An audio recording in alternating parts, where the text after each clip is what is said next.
ఒకటి సోషల్ మీడియాలో ఒక ట్రెండ్ అవుతుంది. కడప పార్లమెంట్‌కి ఉప ఎన్నిక రాబోతుంది. నిన్న డైరెక్ట్‌గా ఎవరైతే తెలంగాణ ముఖ్యమంత్రి రేవంత్ రెడ్డి ఉన్నారో, ఆయన కూడా విజయవాడలో మాట్లాడిన పరిస్థితి. కడప పార్లమెంట్‌కి ఉప ఎన్నిక రాబోతుంది. ఉప ఎన్నికకి సంబంధించి నిజంగా అక్కడ అవినాష్ రెడ్డి అక్కడ అక్కడ అరెస్ట్ కాబోతున్నాడు. అక్కడి నుంచి జగన్మోహన్ రెడ్డి పోటీ చేస్తాడు. భారతీయుల్ని పులివెందులో ఇలాగా అంటున్నా. నిజంగా ఇది అయ్యే అవకాశం ఉందా అంటే బేస్లెస్ ఆర్గ్యుమెంట్స్ రాధాకృష్ణ గారు. అవునా? సోషల్ మీడియాలో యూస్ కోసం, యూట్యూబ్ లో డబ్బుల కోసం చేసుకునే ప్రచారమే తప్ప జగన్మోహన్ రెడ్డి రాజీనామా చేసిన మాత్రం స్పీకర్ ఆమోదించడు. అసెంబ్లీలో సమస్యే లేదు. ఓకే, అయ్యన్న పాత్రుడు జగన్మోహన్ రెడ్డి రాజీనామా ఆమోదించడు. ఒకవేళ ఇంకా మాట కూడా చెప్తుందా, కేంద్రంలో ఉండేది ఎన్డీఏ గవర్నమెంట్, అంటే పార్ట్ ఆఫ్ తెలుగుదేశం. అక్కడ అవినాష్ రెడ్డి రాజీనామా ఆమోదం జరగదు. ఏమి కొంపలంటుకోబోయినాయి. ఒకవేళ అవినాష్ రెడ్డిని అరెస్ట్ చేసి లోపల వెళ్తే ఉపయోగం వచ్చావు. అరెస్ట్ చేసేది చెయ్యేది అని మనం మాట్లాడుకునేది కాదు. ఓకే, సిబిఐ సిబిఐలో కేసులో నిర్దోషిగా తెలిస్తే పోలీసులు అరెస్ట్ చేస్తారు తప్ప. ఓకే, ఇప్పుడు జగన్మోహన్ రెడ్డి కేసులు కూడా రోజువారీ జడ్జిమెంట్ కాబోయేది నడుస్తున్నాయి కదా. వాటిల్లో తీర్పు వచ్చింది అనుకో, జీవితకాలం పడద్ది.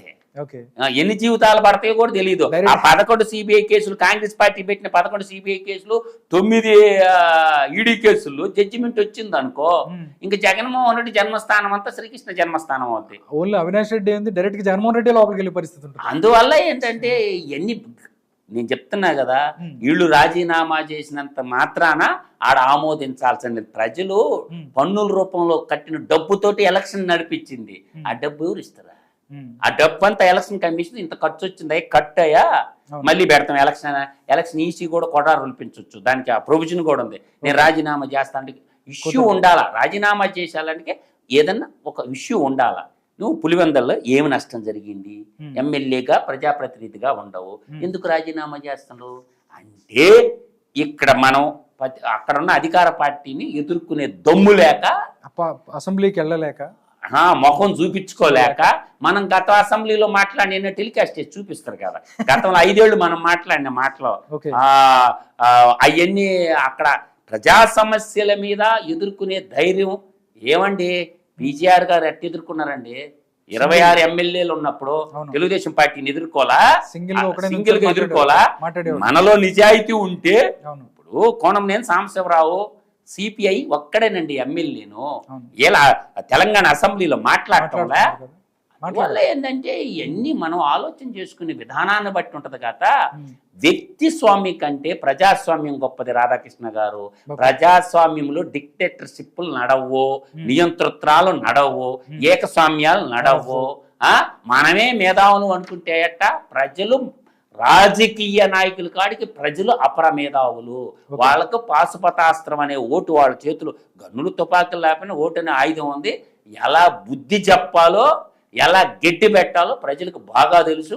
రాజకీయ నాయకులు అంతా ఒక్కటే. రాధాకృష్ణ గారు ఈ పార్టీ ఆ పార్టీ లేదు. వాడు బయట మీడియాలో తన్నుకుంటారు కానీ లోపల వాడికి కష్టం వచ్చి వీడు ఆదుకుంటాడు, వీడికి కష్టం వచ్చిన వాడు ఆదుకుంటారు. ఈ రాజకీయ పార్టీ నాయకులు అందరూ ఒక్కటే. ఇప్పుడు మోడీ తలుచుకుంటే జగన్మోహన్ రెడ్డి బొక్కలు ఇటు నిమిషం పని అండి.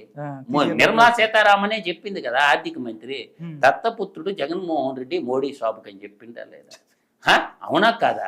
అందువల్ల ఏంటంటే కాళేశ్వరం ఆ వంతున ప్రజాధనం కుంగిపోతే, లక్షల కోట్లు తెలంగాణ ప్రజలు తప్పకపోతే, ఇప్పుడు కేసీఆర్ అరెస్ట్ చేశారా తెలంగాణ ముఖ్యమంత్రి? ఫోన్ ట్యాపింగ్ కేసులోనే కదా అరెస్ట్ చేసింది. Phone tapping case Chandrababu Naidu మీద ఉంది, రేవంత్ రెడ్డి మీద కూడా ఉంది కదా ఆ రోజు ఫోన్ ట్యాపింగ్ కేసు. ఇప్పుడు అది ఆ ఫోన్ ట్యాపింగ్ కేసు ఏమైపోయిందో కూడా ఎవరికి తెలియదు. ఓటుకు నోటు కేసులోనే ఫోన్ ద్వారా చూస్తే ఇప్పుడు నేననేది, ఆ ఓటుకు నోటు కేసు కానీ, ఫోన్ ట్యాపింగ్ కేసు కానీ, ఇవన్నీ ఎందుకు కేసీఆర్ అరెస్ట్ చేయలేదు? ఏం రేవంత్ రెడ్డి అంటే మీరు రాజకీయ నాయకులు మిలాకత్తా పోయి బీజేపీ వాళ్ళని కొంతమందిని పట్టుకున్నలా ఆపరేషన్ తోటల ఆడబెట్టి సాధినగర్ కాడ ఎక్కడో ఆ కేసు ఏమైంది? ఆ కేసులన్నీ ఏమైనాయి అంట.